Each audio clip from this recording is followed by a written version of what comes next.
Assalamualaikum warahmatullahi wabarakatuh.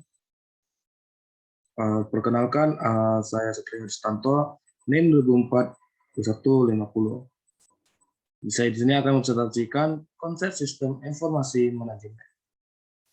Lanjut ke materi yang utama, yaitu apa itu sistem? Sistem adalah kumpulan dari bagian-bagian atau hal-hal yang saling berkaitan dan beroperasi atau bekerja secara bersama-sama untuk mencapai satu atau lebih tujuan. Sistem terdiri dari dua elemen, yaitu sistem terbuka dan sistem tertutup. Suatu sistem dapat diartikan sebagai suatu kumpulan atau himpunan dari unsur, komponen, atau variabel yang terorganisir, saling berinteraksi, saling tergantung satu sama lain, dan terpadu. Teori sistem secara umum seperti diuraikan Kenneth pada tahun 2008 yang menekankan pentingnya perhatian pada tiap bagian yang membentuk sistem. Teori sistem juga melahirkan konsep-konsep futuristik antara lain konsep sibernetika yang biasanya berkaitan dengan usaha-usaha otomatis, tugas-tugas yang dilakukan manusia untuk melahirkan studi tentang robotika dan kecerdasan buatan. Konsep ini mengandalkan bahwa dalam suatu sistem, output dari suatu organisasi diharapkan lebih besar daripada output individual atau output masing-masing bagian. Sistem berasal dari bahasa Latin, sistema, dan bahasa Yunani, sustema. Ada suatu kesatuan yang terdiri dari komponen atau elemen yang dihubungkan bersama untuk memudahkan aliran informasi, materi, atau energi. Istilah ini sering digunakan dalam menggambarkan suatu entitas yang berinteraksi.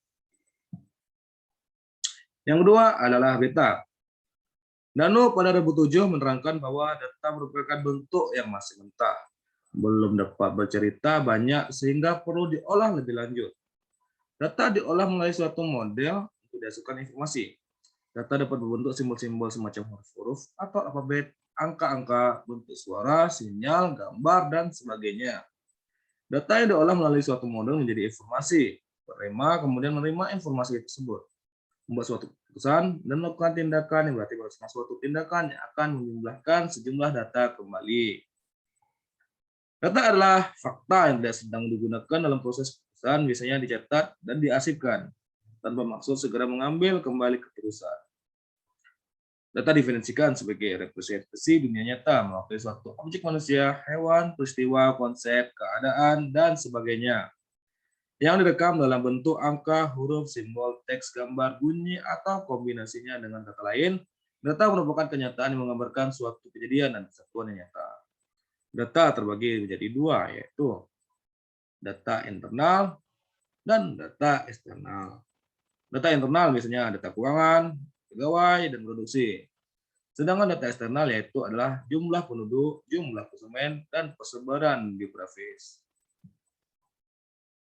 Proses pengolahan data disebut dengan siklus pengolahan data atau data processing cycle. Terdiri dari 3 proses cycle. Yang pertama tahapan input atau pemasukan data, tahapan proses ada pengolahan data, dan tahapan output adalah penghasilan data. Menurut Yakob 2012-5 data dapat bentuk menjadi 5 bentuk, yaitu yang pertama adalah teks, yang kedua adalah data yang format, yang ketiga adalah citra atau image atau kita bisa dengan foto, yang ketiga, yang keempat adalah audio atau suara, yang kelima adalah video.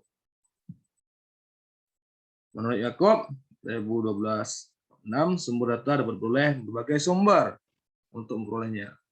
Sumber data diklasifikasikan sebagai sumber data internal, data personal, dan sumber data eksternal. Menurut Yakob 2012-6, hierarki data dapat diorganisasikan menjadi beberapa level, antara lain sebagai berikut. Yang pertama adalah elemen data. Ada satuan data terkecil yang tidak dapat dipecah lagi, seperti file, kolom, item, dan atribut. Yang kedua adalah record, adalah gabungan sejumlah elemen data yang saling terkait, atau dalam basis data relasional atau tuple. Yang ketiga adalah file. File adalah kumpulan record sejenis yang menyimpannya atribut sama, namun berbeda isinya. Biasanya adalah berkas, tabel, atau relasi. Selanjutnya adalah informasi. Informasi adalah hasil pengolahan data yang telah mempunyai arti sehingga dapat digunakan khususnya manajemen dalam membentuk keputusan informasi. Menurut Davis tahun 1991, adalah data yang telah diolah menjadi suatu bentuk yang penting bagi si penerima dan mempunyai nilai nyata atau yang dapat dirasakan dalam keputusan-keputusan yang akan datang. Menurut Dano, menyatakan bahwa informasi dapat difungsikan sebagai hasil yang akan dalam pengolahan data itu dalam bentuk yang lebih berguna dan lebih berarti dalam penggambaran suatu kejadian event yang nyata dan pengambilan keputusan. Dan informasi itu terbagi menjadi tiga. Yang pertama adalah akurat, tepat pada waktunya, dan relevan. Yang keempat lanjut sistem informasi. Sistem informasi dapat didefinisikan sebagai salah satu sistem yang menggunakan basis komputer dalam rangka ketersediaan berbagai informasi bagi pengguna atau beberapa pengguna dengan suatu keperluan tertentu. Menurut Dano, tahun 2007, suatu sistem dapat terdiri dari sistem-sistem bagian subsistem. Misalnya, sistem komputer terdiri subsistem perangkat keras dan subsistem perangkat lunak.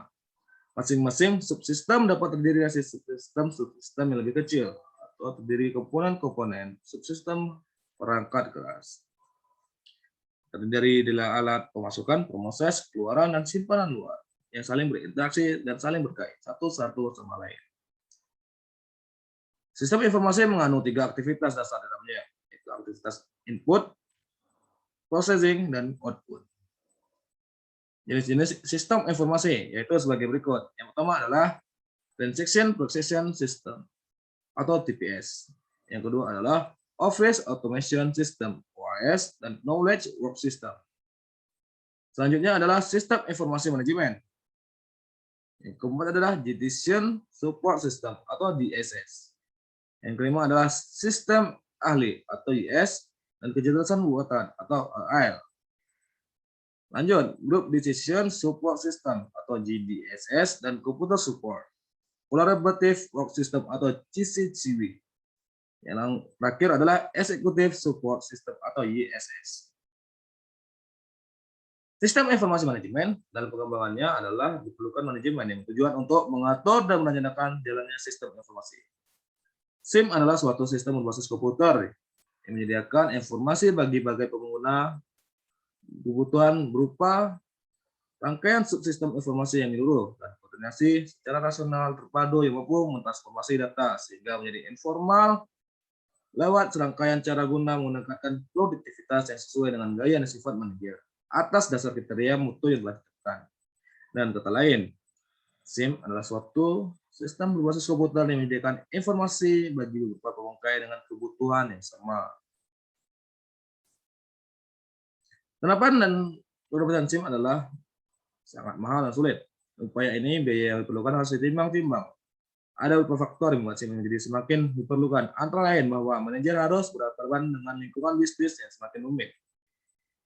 Salah satu alasan dari kerumitan ini adalah semakin meningkatnya dengan muncul peraturan dari pemerintah. SIM yang baik adalah SIM mampu menyeimbangkan biaya dan manfaat yang akan diperoleh. Artinya SIM akan menghemat biaya, meningkatkan pendapatan, serta tak terukur muncul dari informasi yang sangat manfaat. Sistem informasi manajemen atau SIM bukan sistem informasi keseluruhan. Karena semua informasi dalam organisasi dapat dimasukkan secara lengkap dalam sebuah sistem yang otomatis. Aspek utama sistem informasi akan selalu ada di luar sistem komputer.